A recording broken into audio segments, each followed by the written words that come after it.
Hello, I'm Muriel, and I love true crime. My name's Nick, and I'm not a fan. Thank you for joining us. Each week, I force Nick to listen to me tell him a story of a true crime. Welcome to Muriel's Murders. This week, we're bringing you the story of Jeffery Manchester, a.k.a. Roofman. Now, I don't want to give too much of this story away, you greedy little monster, but I don't want any of this story. it soon will be the subject of a movie starring Channing Tatum. And as a big Magic Mike fan, I'm saying huge, love the franchise. This household is pretty excited. I love Channing Tatum. I know you do. I love Blink Twice, too. Blink Twice was so good. Channing Tatum is the man. He's the man. Yeah, we love him. I like all three Magic Mikes, or however many they were. They're so good. Soderbergh, man. One criticism and only one. Okay. His lips are really pale, and that's so weird for me. Come on, Channing. It looks like he's been eating flour a lot of the time. Who's his wonderful girlfriend / celebrity wife? They're not together anymore. Oh, it was what? what's her face's daughter. Right. Who directed? Zoe Kravitz, Yeah. who directed Blink Twice. Underrated movie, man. I know they're not together anymore, but that was a hot couple. Now she's paired up. Well, okay, we're not talking about this. All right, so I normally read a book or something, but for this episode, I read a lot of old newspaper articles that I'm not going to cite. But the best for sure was all of Katie Dowd's reporting for sfgate.com, and in particular, one of the articles she wrote, The California Man Who Hid for 6 Months in a Secret Room Inside Circuit City by Katie Dowd. Oh, in the movie, it's Toys R Us. Well, there's going to be a lot of things you're going to learn. And then there was some reporting for the same outlet by Demian Bulwa, and those articles were great. Also, John M. Gliona for the New York Times wrote, Roofman gets the blame for 38 robberies in 9 states. Wrote that in the year 2000. A lot of stuff has happened since then, including all of the really crazy stuff, but that was also a great article. Cool. So, you know. That's it? That's all right, baby. We're back. Look at us. We got our video up and running. We're crushing the game. We're so happy to be back with you. We're back from our little summer vacation. We took the month off of July. If you want to hear all about it, you can check out our exclusive feeds on either Patreon or Spotify. We do an episode about our lives and what we're Yes. up to. And I got to say, It's thrilling. It Entertainment. was really fun. Yeah, and we did have like a pretty freaking great summer break if you're really going to talk about it. I'm feeling very French these days. I keep calling her my French girl. She loves that part. I really do. My little white center mademoiselle. Thank you.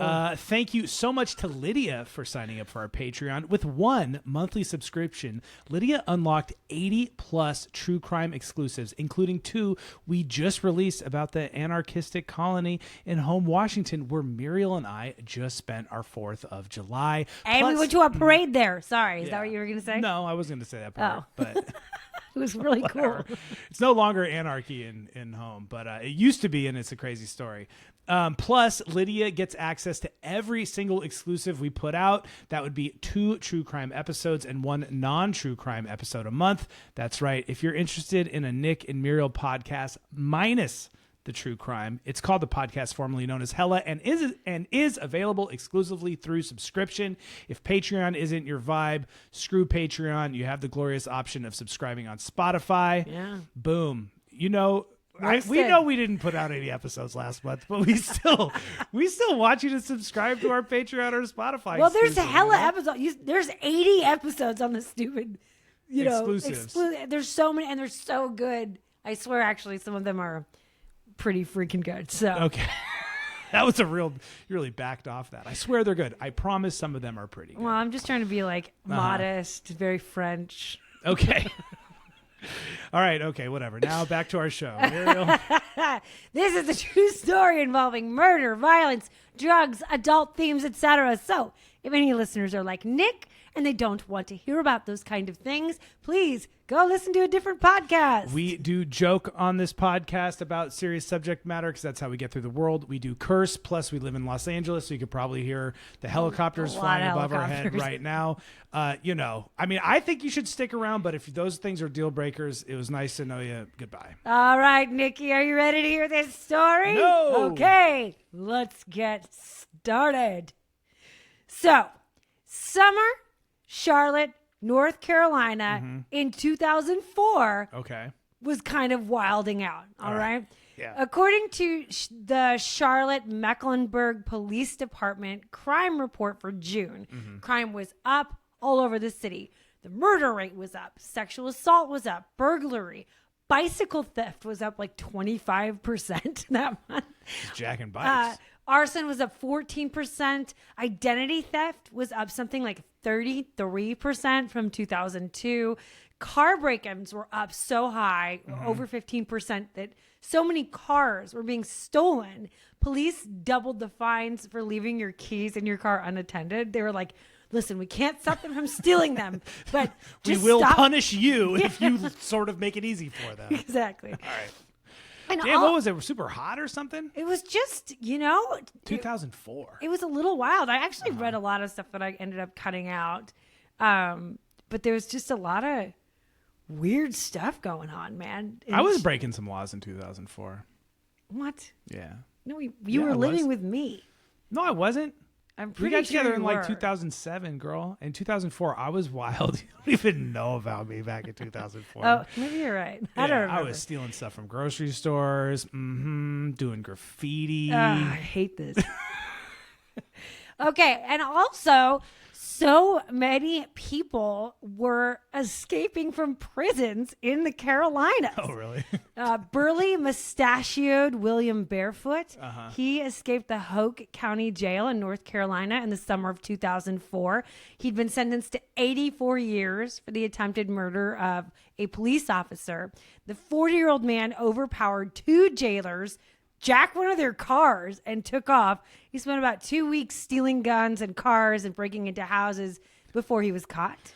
In the summer of 2004, two guys down in a South Carolina prison escaped. Two identical-looking 20-something dudes with buzz cuts in for burglary escaped the prison with help from some outside friends with a van and some Walmart bolt cutters. The pair made it through two razor wire top fences just before breakfast time. It's incredible that people escape from jail. It's pretty crazy. I mean, I'm not saying like good for them, but yeah. also like, damn, that's really good for you. That's kind of amazing. They were caught in Ohio just a week later. And finally, there was the infamous Surrey County jailbreak in the summer of 2004, right? The same summer. 6 men escaped a jail about 100 miles north of Charlotte, North Carolina. They used the nail file thing on a pair of fingernail clippers taped to a toothbrush. So I would say that's like a shank, right? Sometimes a weapon. Okay. But they used that to tunnel through the sheetrock ceiling. They'd rolled up their sheets under their blankets so it looked like they were still sleeping. Oh, old and they school passed techniques. the bed checks. And then they crawled through the ventilation system and onto the roof just before dawn, where they tied their orange jumpsuits together to form a rope and scaled down the 20-foot wall to freedom. They all went their own ways, and they were all recaptured in about a month.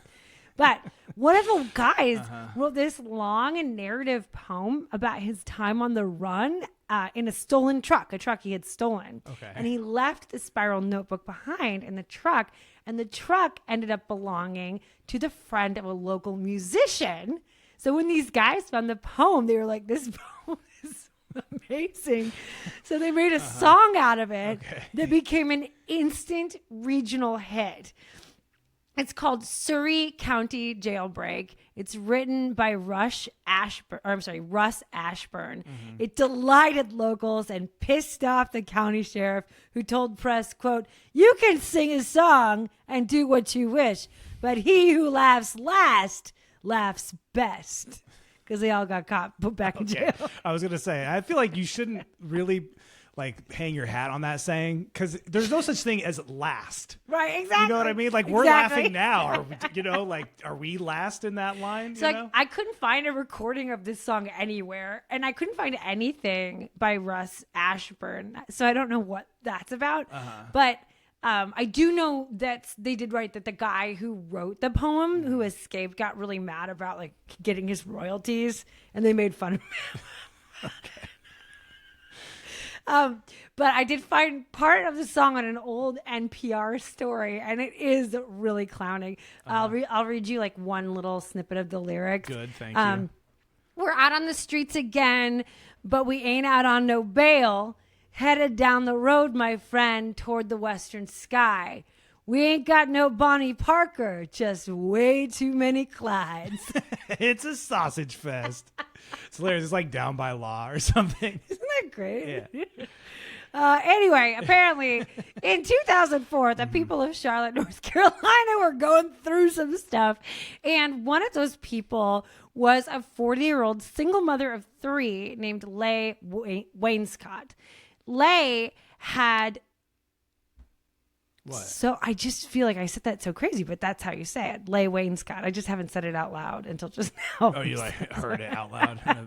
So Leigh had just ended a 20-year marriage. She was living in some crappy apartment complex, and life was basically work, kids, church, and probably also worrying about whether her car was going to get stolen or if there was another weirdo on the run from the police coming through town. Okay, so according to the trailer, out now at your local AMC, this is like Kirsten Dunst character? Mm-hmm. Does she look like? Is that kind of what she looks like? I couldn't find a picture of her anywhere. She's like scrubbed. I couldn't find anything about her. Interesting. Except for one article, like an interview with the Charlotte Observer that people quote, but there's just nothing else. Okay, so imagine Kirsten Dunst. Okay. I don't know, man. Don't imagine the movie. Imagine the podcast you're literally watching right now. Okay, all right. I can't wait for Channing to do this. I can't wait to watch the movie. Stop listening to this stupid podcast. All right, so then one day in November, Leigh was at a singles lunch at the Crossroads Presbyterian Church, which is so wholesome. And she locked eyes with the new guy at church, John Zorn. So John Zorn had made a big splash at the church since he joined the month prior. Not only was he active, coming to the Wednesday night Bible study, volunteering with the Loaves and Fishes community program, he was fun. John Zorn was funny. He was sweet. He was really popular. Like that year, he showed up to the church Christmas party dressed as the Easter Bunny. He gave their pastor the first 2 seasons of Seinfeld on DVD and was like, you gotta watch this, man. It's hella funny. He donated an absurd amount of toys to the church toy drive. And he was totally, in real life, not unhandsome, right? He was a bit younger than Leigh, 33 to her almost 40, super athletic and lean, about 5'10", strong nose, good chin, big ears, solid goatee. He had full lips, and that's according to police reports, and a big old Adam's apple, well-spoken, full lips not covered in flour, well-spoken, well-dressed, clean, and generous. And when John Zorn asked Leigh out on a date at the church singles lunch, it was an automatic yes. They were locked in. Leigh said he was, quote, funny, romantic, the most sensitive man I've ever met, the guy that every girl would want. Someone maybe like a Magic Mike. In their weeks together. What, you can imagine? I know, I'm you so can sorry. imagine Magic Mike. I can't I imagine Kirsten Dunst. As soon as I said it, I felt bad. So I'm really sensitive too, just like Magic Mike. So in their weeks together, they went to movies and concerts, Red Lobster, but mostly they just hung out at the apartment with the kids playing board games and watching TV. She said John Zorn was just a really simple guy. He was happy just looking out the window at the stars. The only thing was his job was a little mysterious. Mm-hmm. He worked for the government in a covert position. And Lay could never come to his apartment because he was required to live in an official, sterile government building. See, now there's Bitcoin. Now you can just be like, oh, yeah, I made a bunch of money on Bitcoin, so now I don't have to work. And, then you have to come up with, what's a good excuse for you why you can't come to my apartment? There's not, just, and so it goes. You're right. So They don't say trust things- anyone that doesn't just have a job, I guess. They can't tell you their job. If they can't tell you, they don't have a cover, they probably don't work for the government. Just saying, they're probably going to say, oh, I'm a clerk. I'm a dentist. Like, I think that they help you just have something to say. So when you're an undercover agent, you just don't go, I don't know, something mysterious. I don't have a house. I just don't think that's how it works. It is just like so simple. Like if someone does something that's even remotely untrustworthy, they're the hugest liar on the planet Earth. Yes, and so it goes, and the world keeps going. Also, a just job real quick, description. Oh my God, I cannot. What? John Zorn, that's obviously his fake name. But do you know who is actually named John Zorn? Yes, you want to tell us? Yeah, he's the experimental jazz musician that he won like the MacArthur Genius Grant or something. Anyways, my dad used to be friends with him, and they're still cool to this day. Didn't they used to play music in New York? Yeah, they used to like groove together. Well, it was funny because I Googled John Zorn because I was Yeah. like, what kind of superhero was that? I know that name. Yeah, and then yeah. I was like, oh, John Zorn. Yeah, the weirdo jazz musician Yeah, that it's knows like, Joe. Yeah. Yeah, that guy. All right. So I had a script all written out, but Sorry. I really couldn't get through that one. I was just like, ga, ga, ga, ga, ga. All right. And so it goes, and the world turns round. A job description like this might have thrown up a few red flags for some women, but not Lay. She was happy. She was falling in love and had no idea she was dating an escaped convict living in the local Toys R Us. John Zorn, a.k.a. Jeffrey Manchester, was one of the dozen or so escaped convicts floating around North Carolina that year. A divorced father of 3 who'd been convicted and sentenced to 45 years in prison for robbing somewhere between 40 and 60 McDonald's restaurants. Oh, really? Yeah. He just went hard on McDonald's? Yeah. This is the weirdest story. I swear to God. It's funny that it's like a heartwarming story. At least the trailer is starring Kirsten Dunst and Channing Tatum, and it's a comedy because there are a lot of comedic elements to it. But it's very strange. Yeah, this could have easily been a horror film. Like kind of. It's like it's got a bite to it. All right, so Jeffrey Allen Manchester was born in Sacramento, California in 1971, a Gen Xer, the lost generation. Manchester enlisted in the Army straight out of high school, and he served in the 82nd Airborne Division of the military, which is actually pretty badass. So those guys, they specialized in parachute assault operations into super crazy hostile places. And, I couldn't really find anything about his military record, or there was nothing mentioned about it. But just in terms of history and timelines, Jeffrey would have enlisted right at the beginning of the Persian Gulf War and Operation Desert Storm. So I don't know about his service, but I did read that he was deployed abroad. So I'm assuming he's trained in the real crazy stuff. Yeah, so there's a very real chance that he saw and did some crazy shit. Yeah. And he was extensively trained in rappelling down, cliff sides and parachuting, handling crazy weapons and combat. In 1991, at the age of 20, Jeffrey married his first and only wife, and the next year she gave birth to twin boys. So at the age of 21, he was in a pretty wild position, right? Mm-hmm. Then 2 years later, the couple had a little girl. In November 1999, Jeffrey and his family were living on a base in Concord, California. The police responded to a domestic disturbance at their home. And then after that, Jeffrey Manchester's wife filed for divorce and took full custody of the kids. So there's no information that I could find about that. There was just an incident. Mm-hmm. There's nothing on his record prior to the year 2000. Yeah. So I did look at his arrest record. Right. So that happened.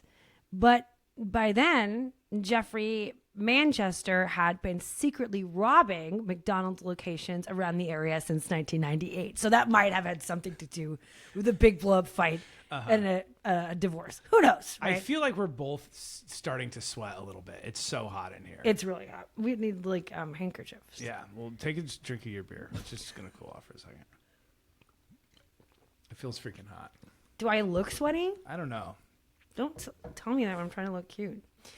All right. You are definitely cute with just like a little mist, you know. For 2 years, Jeffrey Manchester was unnervingly good at robbing McDonald's restaurants and other fast food joints with military precision, all while serving in the Army Reserves. He'd post up, set up surveillance, learn the ins and out of the schedule and shift changes of a particular place, and he developed a very particular signature way of robbing places. After learning their patterns, Manchester would cut a 2x2 hole in the roof with drills or like a hatchet, saws, whatever. And then he'd use his military training to silently rappel down into the restaurant between the night and day shift. Ooh, Mission Impossible style. Yeah. And he knew there wouldn't be any armed guards or anything like that. Mostly startled teenagers or maybe some adults who've lived enough life to find little value in fighting him to protect the till. It's some goddamn McDonald's, right? Yeah, right? So he'd like wave the gun around, maybe shoot it off, very little resistance, have employees empty the tills, and then lock them all in the walk-in freezer. After it was all said and done, and he got, far away enough, Jeffrey would call the police to go get everybody out of the freezer. And, he found something that just worked for him. It worked great, right? One of the investigators working the case at the time said, quote, "It's human nature that when you find something that works, you continue to do it." That's funny because I get there's some skill in that, but that's not like, the movie makes it seem like extra high tech. It's like, no, you just cut a hole. And then he's sick at rappelling down, but then it's just like, here's a gun in your face, give me your money. You're not even partway into the story okay, yet. You're right. So you're like, right. What that's just the beginning. So it's just the beginning, you're man. Right. You're right. Okay, and not only did he have his signature way of robbing these specific types of restaurants, he also had this really distinct personality. People said he was actually really calm. He was pretty nice. He would remind people to get their coats before he took them to the freezer. Okay. He'd apologize for the trouble. He'd make jokes. Like one time he said, "Well, look at it this way. At least you'll get the rest of the day off." Also, when he had brushes with the law, it was clear he was like way too athletic to be just a normal guy. Like basically he could run so fast that police would be flailing after him for half a minute and then be like, "What the hell was that?"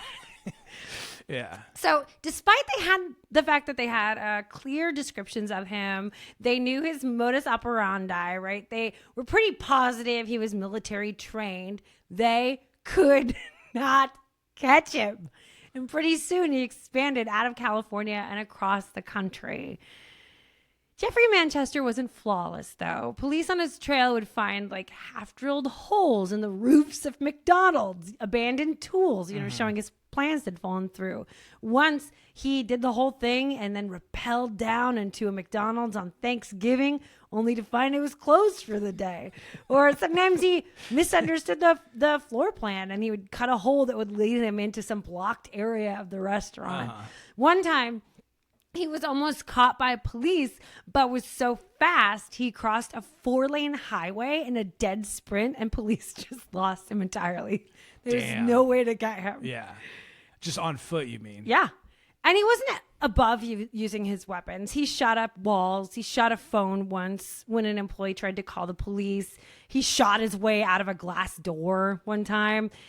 During one robbery, a teenager tried to make Manchester, tried to take him down by whacking him in the head with a bucket. Manchester did pistol whip the boy, but apparently they both walked away with just bruises. By 2000, I like how we're still trying to sugarcoat it for whatever rom-com version. I know. Well, it's a weird thing, right? Because you're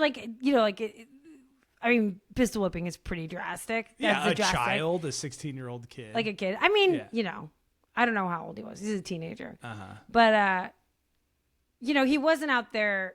It is. You're like, it's weird because you're sugarcoating it, but then also we just don't know the whole story.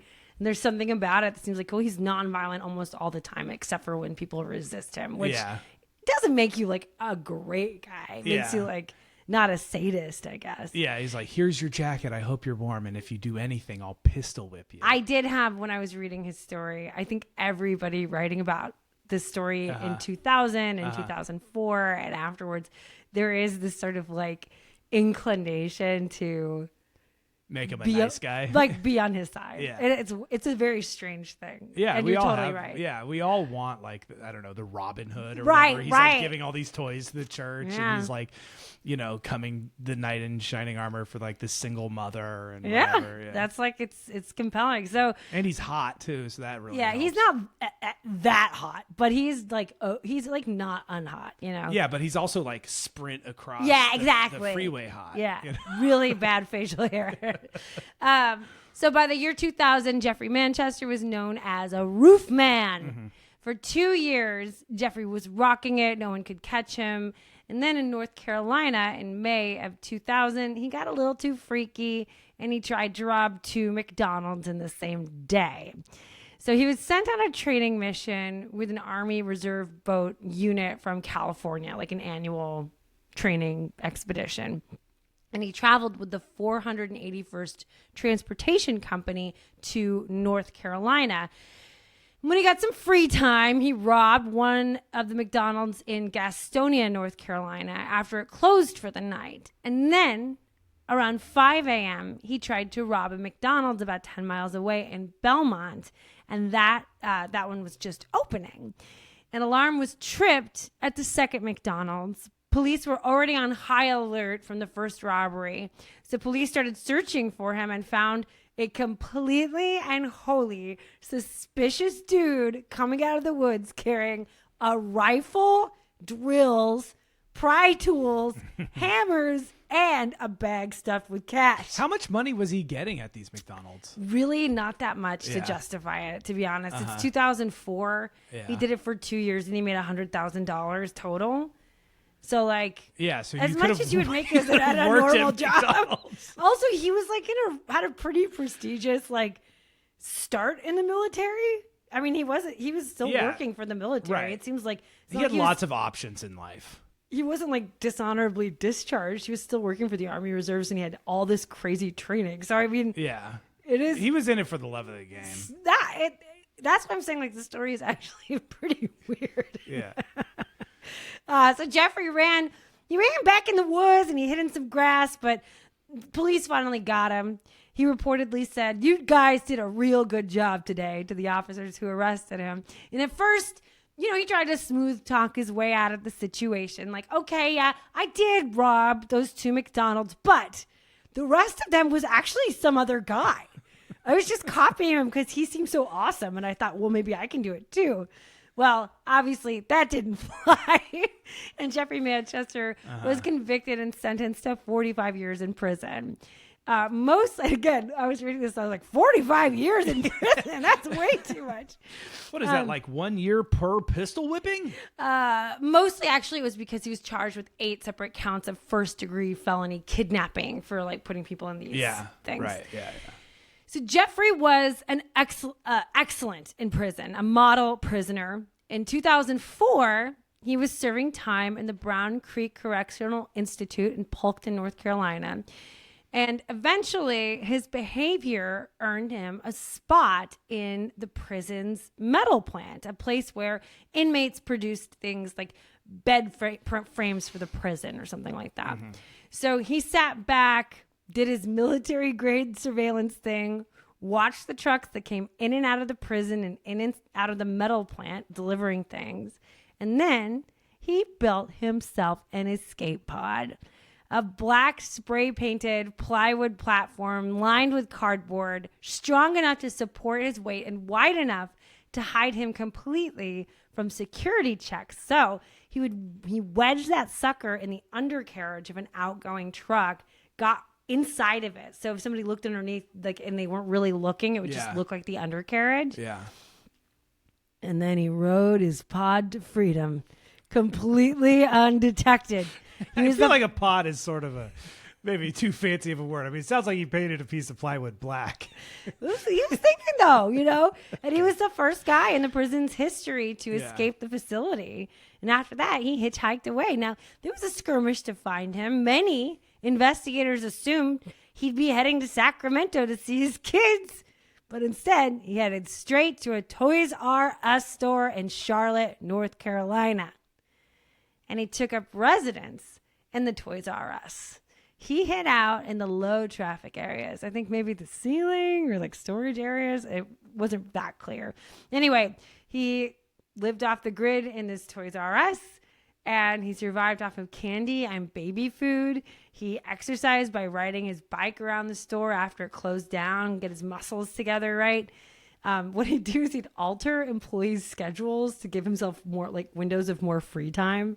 So he'd like say, you come in at 7 instead of 6 or whatever. Yeah. So he's like that one story we did, Spider-Man. He's just like hiding in the walls. Yeah, he's like living during in the business walls. hours. Yeah.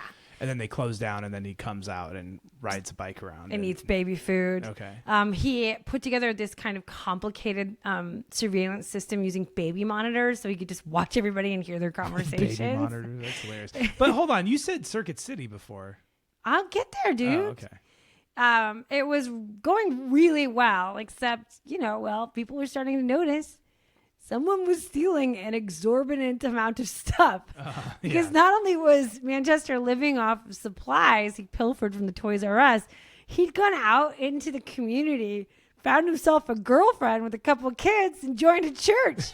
Told everybody his name was John Zorn. Now he was giving away toys like they were Mardi Gras beads, just like tossing them at every child he knew in Charlotte, North Carolina. So just a couple months into living at the Toys R Us, Jeffrey Manchester was ready to start joining the community. The Charlotte police captain later said something like, if you drew a donut around that little strip mall, Jeffrey Manchester probably talked to everyone within a mile of where he had set up camp. And That's funny. I feel like the throwing the donut is not an important part of that. Well, that was actually if you threw a donut, you would hit someone he spoke to? No, drew a donut. Oh, drew a donut. But I also thought it was funny because why wouldn't he just say circle? Yeah, or why wouldn't he just say, he talked to everyone within a mile? Like, you don't have to say this is a hybrid quote. It's not a direct quote, okay, but I did reserve the donut reference, and I did think that was very funny. All right. But he did say that, if you drew a donut, what he said is if you drew a donut around Circuit City, he'd probably talk to everyone within a mile. But Circuit City was in the same complex as the Toys R Us. Got it. And with the chronological order of our story, that's, I know, very frustrating to you. We're not at the Circuit City yet. Okay. Thank you for acknowledging my pain. I know. I'm trying. I'm trying. So, basically, he reinvented himself as John Zorn. He got his teeth fixed up. He started working out at the Peak Fitness in nearby Matthews, North Carolina. So he joined a gym. He ate at the Charlotte Red Lobster as much as he could. He did do some burglaries on the side to fund his lifestyle that no one could figure out. You mean even after the fact? During the fact. No, I mean no one knows what they were now. I think that when they caught him, they were like, oh, that makes a lot of sense. They were all these cat burglaries. Because he was definitely like paying for a gym membership and hella Red Lobster. So that's not cheap. And he joined the Crossroads Presbyterian Church, which was just a few hundred yards away from the back of the Toys R Us, and ingratiated himself by donating a simply unbelievable amount of toys to their toy drive. As John Zorn, Jeffrey started dating fellow parishioner Leigh Wainscott, a divorcee with 3 kids, something she had no idea she and her new boyfriend had in common. Oh, he also was divorced with 3 kids. To hide his unemployment and homelessness, Jeffrey Manchester was able to convince Leigh he had some crazy covert, super secret government job, which, ladies, don't do it. That's not a job. They're not going to see that, man. But, everything's perfect. And then it was Christmas time. December was approaching in 2004, and Jeffrey's spot at the Toys R Us was getting totally blown up. There were kids everywhere, extra holiday employees, extended hours. Thank God there was an abandoned Circuit City next door where he could move his operations. The letters of the Circuit City sign had been pried off its fire engine red exterior after the bankruptcy, but the outline of the name clearly remained, a ghost of a failed American dream, a reminder to all the Best Buys and Radio Shacks that in nature and capitalism, a failure to adapt means certain death. That was written by Muriel Montgomery, everyone. I just need you guys to know that. That was not a quote. She really did that. That was really good, Muriel. But it's also kind of like a metaphor for whatever else. All right. So yeah, way to really stick the landing, Little Miss Literature. It's also a metaphor for blah, blah, something. So Jeffrey Manchester literally tunneled into the abandoned Circuit City like Shawshank Redemption. He built a bungee cord powered false doors to hide the tunnel, and then another false door to hide the little apartment that he built under a stairwell in the Circuit City. He made the room up with sheetrock. He painted it. He put up Spider-Man posters and Star Wars figurines. It had a whole superhero motif. He's still just stealing from Toys R Us. Yeah. Oh, yeah. He rerouted running water from the Toys R Us. He installed a smoke detector and got a fire extinguisher just in case. He also set himself up with a mini basketball hoop and a DVD player, tons of DVDs, and a little portable toilet, which... They say that in the article, but I'm assuming that's going to be like a training toilet for a child. Yeah. I think that's probably what it would be. It was a Toys R Us toilet. Yeah. So Jeffrey, I like that visual. Jeffrey Manchester, the Roofman, he was a complicated superhero. One with pretty badass running and jumping skills, who also just straight up left his 3 kids and wife to go rob McDonald's across the country for no reason other than to earn like $100,000 over 2 years. One could say he was kind of a shitty Robin Hood, right? Yeah. Stealing toys from Toys R Us to give to children who weren't particularly in need to impress his new girlfriend. Yeah, but did he send any home for any birthdays? Definitely not for his kids. Yeah, right. That's what I'm saying. But he'd done it. He really escaped from prison and built an entirely new life. Unfortunately, Manchester just couldn't really leave well enough alone. I am having a fight with my dad right now because he kept asking me to make him an oyster po' boy. And, I was busy, and then I was going to make him these oysters that he wanted, but then he wanted me to make them into a po' boy, and he was going to bring bread. We just kept getting this argument. And this isn't the first time. It's complicated.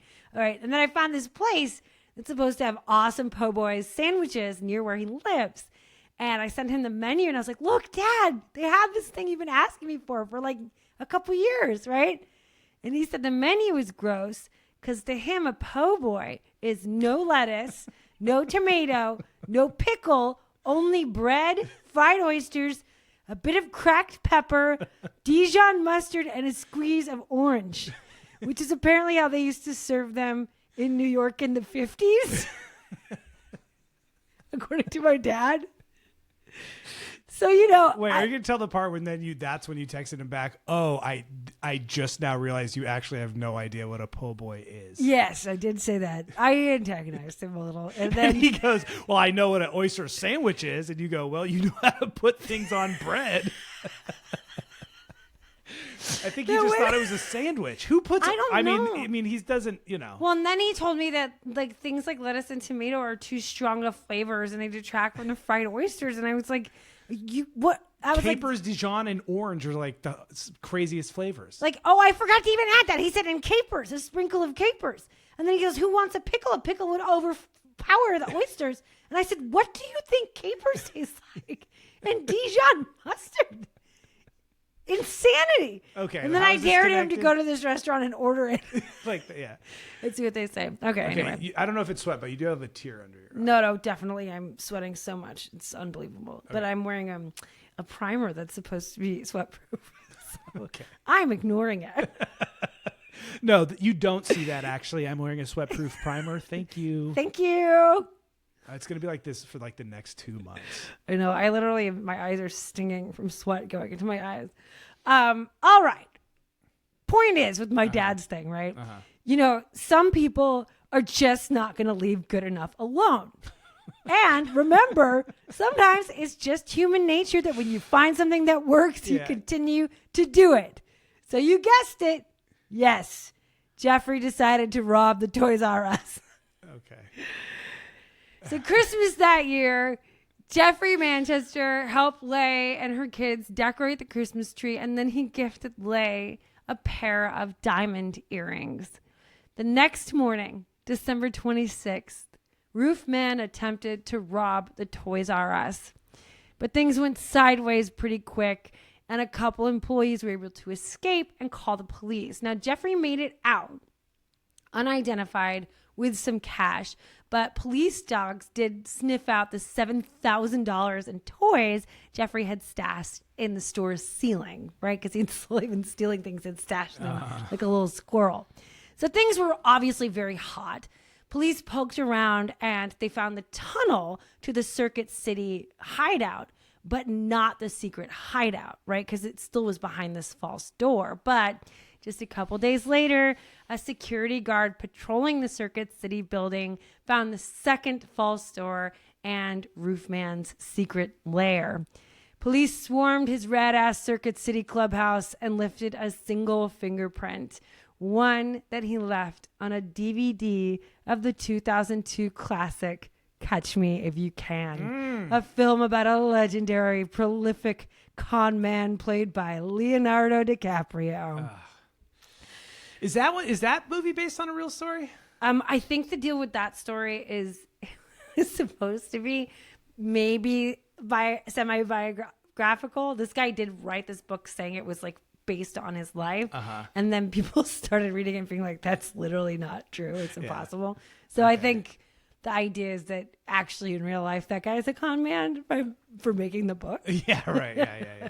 So that's kind of cool. Yeah, you can't even say he's not a con man. I think so. I think that's the story, but don't quote me on that. Okay. That was a like scanning the internet scroll sort of. Either way, hilarious DVD to get your fingerprints caught. I know. So Jeffrey Manchester's identity was discovered. His mugshot was plastered all across the news media.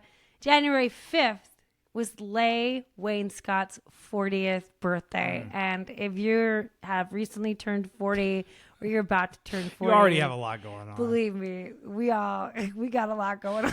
One thing no one needs is to find out their new too good to be true boyfriend is actually too good to be true, you know? Really, you don't need that on your 40th birthday. So that morning at dawn, Jeffrey Manchester burned down the dental offices where he had his teeth fixed in an attempt to hide his identity. But I mean, this dude went to a whole ass church and like led Bible study. People knew who he was. Yeah, man. right. The hot biblical man who showed up out of nowhere giving out toys wasn't exactly like a super subtle move, right? Maybe that's why there were so many arsons in North Carolina at the right. time, because everyone's just trying to burn down records of themselves. Yeah. So later that day, Jeffrey showed up to Leigh's apartment complex in East Charlotte with birthday flowers and was captured by practically all the police in North Carolina. Love was just too much, and it ended up being his dumbest mistake. Police had tracked down Leigh at work on her birthday and revealed on her birthday at work that her boyfriend, John Zorn, had a different identity, right? She had like a pretty major emotional breakdown. She didn't believe them. She said, prove it. They had to pull up like articles on the internet. Yeah. And then after all that, she agreed to help police capture him. Afterward, police allowed Jeffrey to speak with Leigh on the phone, like after his arrest. And Leigh said, quote, he was very sad and humbled and felt terrible that he had to deceive us. He encouraged me and told me to be strong and do the things we talked about doing. He wasn't upset like with her. And she said, I don't hate him. I'm disappointed and confused. I don't know whether to smack him or hug him. Then he called his mom. That's such a, I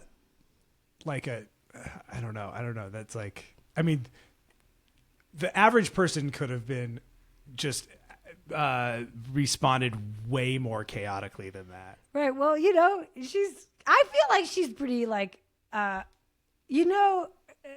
I mean, to smack and to hug is like that's like very much like, okay, you're a good church lady kind of reaction. Yeah, like, come on, you'll smack him around or give him a little hug. But, you know, we don't, no. Yeah, I mean, people be like, I'm going to murder you, you insane, lying psycho. Yeah, but, you know, she also was like, oh, yeah, it makes sense. I can't go to your house because you live in a sterilized government building.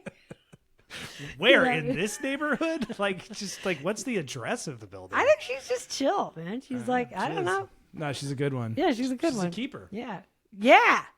Then Jeffrey called his mom from prison next. When his mom asked him how he managed to get himself recaptured after all of that time, he said, Mom, I kind of lost focus. Yeah. Well, I mean, on some level, it's like, you know, why would, you know, if you escape prison, like probably it's because you want to live life.